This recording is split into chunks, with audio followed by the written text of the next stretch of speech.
Are you new to astrology, or you've kind of been doing it a little bit and you are wondering what is the difference between the whole signs natal chart and a Placidus house natal chart?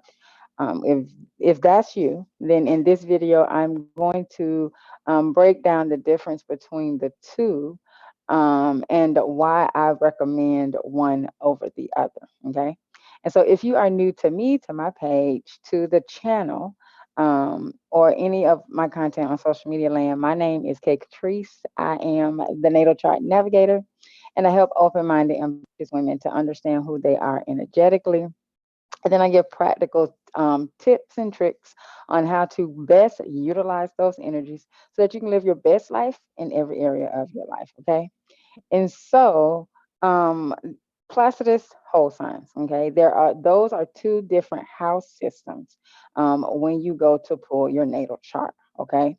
And so, if you are watching this and you're like, what the hell is a natal chart? Right up here in the little comments thing, you're going to see something that pops up, and you can go in and you can click on that. It'll be the astrology basics, so you can just learn exactly what a natal chart is. Okay, I'm not going to go into that here, but you can learn what that is. Okay, and so um, excuse me. So Placidus whole signs, those are the house systems, okay? And basically that is the way the chart is set up to show the houses, okay? So Placidus pretty much goes off of your location, how far you are from the equator, that determines the houses. And then whole signs is it's all equal, okay? And so I'm going to share my screen so that I'm going to go over Placidus first and break that down. And then we'll move into whole signs. So if you can hold one moment.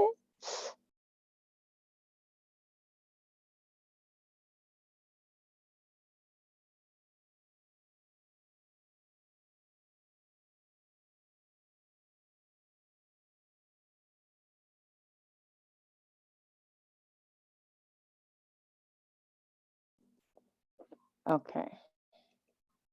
All right. So this chart here, this is a Placidus chart. Okay.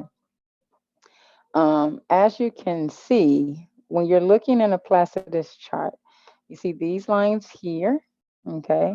This is the start of the sign. This is the 0 degree marker right here. Okay. So this is 0 degrees Sagittarius. Let me do this, make it a little bigger so you can see. Okay. So see right here where the finger is pointing, that is 0 degrees Sagittarius. Okay. Now, as you can see, this line here represents the ascendant, and the ascendant is that's your ascendant is what you show to the world. Okay, it's the degree marker of where when you were born. That's where the sun was rising when it was rising over the horizon. At the time you came into this world, it was at 5 degrees Sagittarius. So that's your rising sign, that's your rising degree. Okay. And so your chart ruler would be Jupiter, which is the ruler of Sagittarius. So whatever sign you have here, whatever planet rules that sign, that is your chart ruler. Okay.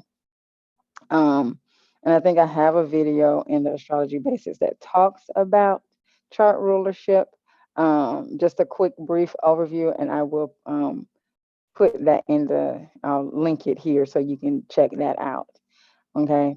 So the very first thing is that even though the actual sign starts here, your ascendant starts here, and your ascendant is the marker.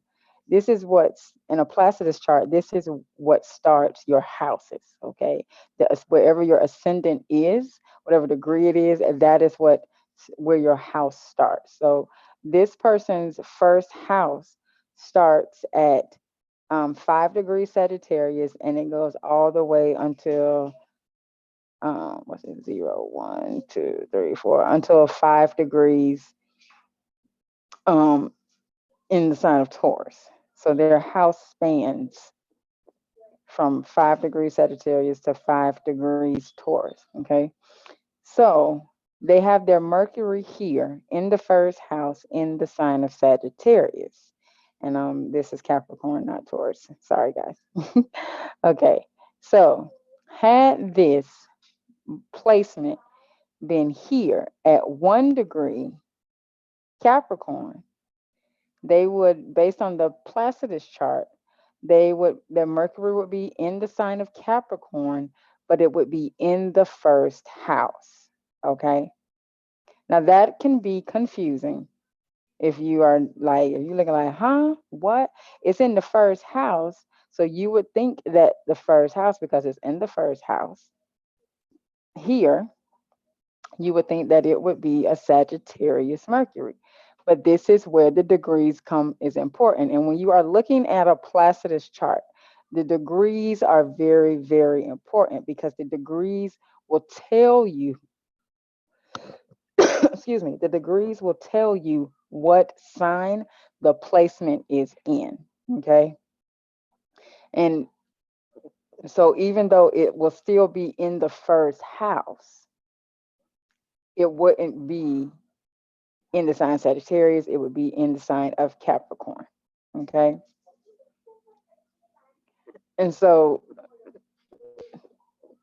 on this chart, the houses look um pretty, they look pretty even.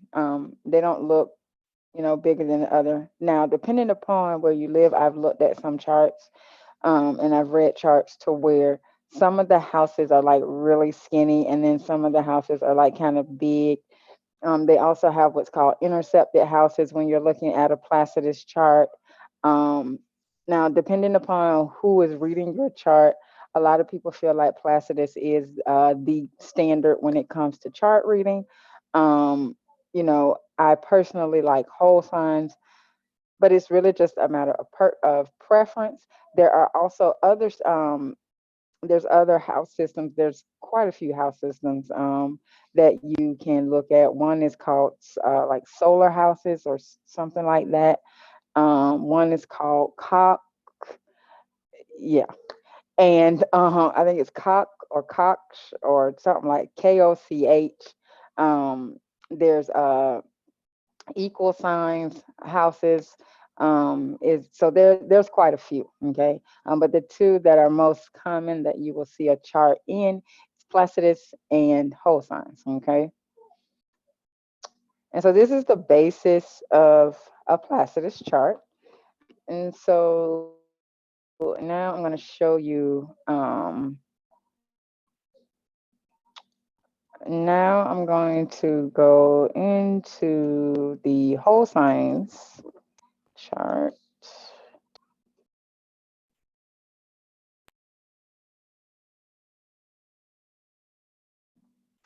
All right. All right. So this is a whole signs chart. Okay. And so I want you to put in the comments for me what it is that you notice. What are the differences between the two charts? And now this is going to be your homework. It will be posted. I will post the homework on the community tab so that you can check out that. But your homework with this lab class is to discover I'll say 3 differences between the whole signs and Placidus charts. Okay. Um, so that's going to be your homework.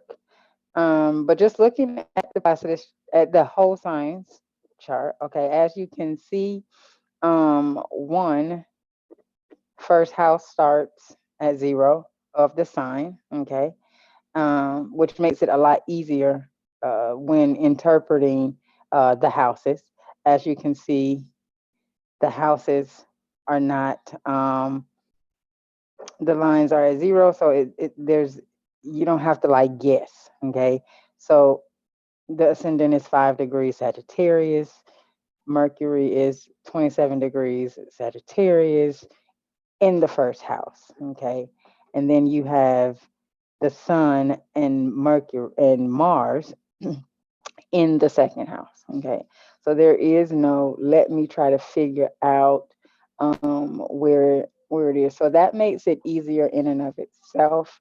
You also have the whole sign on the house and not, cut through. Um, the the houses are pretty even. They can be a little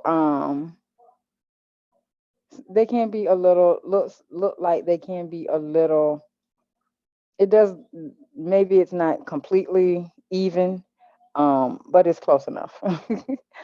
But the main thing that sticks out is that the whole sign is on the house and not, it's not in between two houses, which is why it's called whole signs. So that is what makes it a lot easier. Okay. And so when you are interpreting, when you're looking at your points and you're trying to, or your placements, and you're trying to figure out, okay, what sign is this in? Is it in, like, for example, this Venus here, is a Venus in Scorpio, or is it in, um, Sagittarius? And if you, on a whole signs chart, it's very easy to see what sign it is and where it's at. Okay. On a Placidus chart, like I showed you earlier, you have to do a little bit of, digging. Okay. So there's not really much to say about a whole signs chart, except for that it's very much easier for you to interpret, to read the chart, because everything, just falls pretty evenly. It's not all over the place like it is in a Placidus chart. Okay. So once again, your homework is going to be to discover 3 differences between the whole signs and Placidus chart, which if you watch the video, um, you will have seen. I talked about the differences, so you can just, copy those down. This is just to make sure that you are understanding and retaining the information. Okay. Um, and so that's going to be your homework. I will have it in the comments, and I will also put it on the community tab, so that you can do your homework. Homework is due by Friday at 10 a.m. I'm just writing this down. 10 a.m. and that's Eastern Standard Time. That would be 7 p.m. 7 a.m. Pacific Standard Time. Okay. Um, and so I will stop the share. All right. So I know you found value, because my intentions were for you to find value. And so, if you found value, please do share it out so that others may find value as well. And also, if you found value, go ahead and click the like button, hit the like button, because by hitting the like button, it helps the channel to grow and to get this information out to more ambitious women who are looking to make serious changes in their lives in 2023. All righty. And so that is all for today's lab class. And remember, possibilities are endless. If you can see it in your mind, then you can definitely hold it in your hand. And that should make you smile, because you really do create your own reality. Have a good one.